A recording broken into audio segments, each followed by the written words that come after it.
అందరూ శని దేవుడు అంటే భయపడతారు కదా. ఆయన దృష్టి పడితే కష్టాలు తప్పవని అంటారు. కానీ మీకు తెలుసా, శని దేవుడు చెడ్డవాడు కాదు, ఆయన న్యాయాధికారి. మనం చేసిన తప్పులకు శిక్ష వేసి మనల్ని సరిదిద్దుతాడు.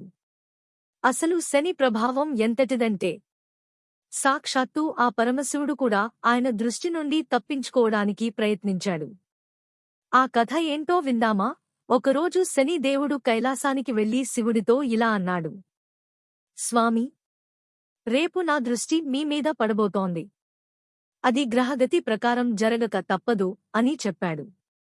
అప్పుడు శివుడు నవ్వుతూ, శని, నీ దృష్టి నా మీద ఎంతసేపు ఉంటుంది అని అడిగాడు. దానికి శని దేవుడు, రేపు ఉదయం నుండి సాయంత్రం వరకు అంటే 3 గడియల కాలం, సుమారు 7 నుంచి 8 గంటలు నా ప్రభావం మీపై ఉంటుంది అని చెప్పి వెళ్ళిపోయాడు. మరుసటి రోజు ఉదయం రాగానే శివుడు శని దృష్టి నుండి తప్పించుకోవాలని అనుకున్నాడు. కైలాసం వదిలి భూలోకానికి వచ్చాడు. ఎవరికీ కనిపించకుండా ఒక దట్టమైన అడవిలోకి వెళ్లి అక్కడ ఒక ఏనుగు రూపం ధరించి రోజంతా అక్కడే ఉండిపోయాడు. నేను ఏనుగు రూపంలో ఉన్నాను కదా, శని నన్ను గుర్తుపట్టలేడు. సాయంత్రం కాగానే మళ్లీ కైలాసానికి వెళ్ళిపోవచ్చు అని శివుడు భావించాడు. సాయంత్రం అయ్యింది.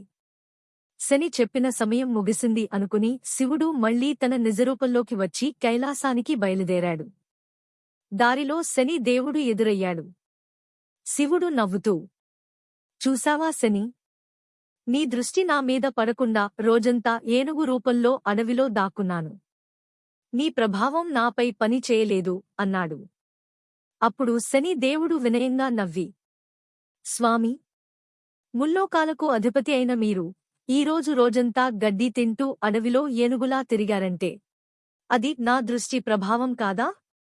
మిమ్మల్ని కూడా ఏనుగును చేశాను కదా అన్నాడు.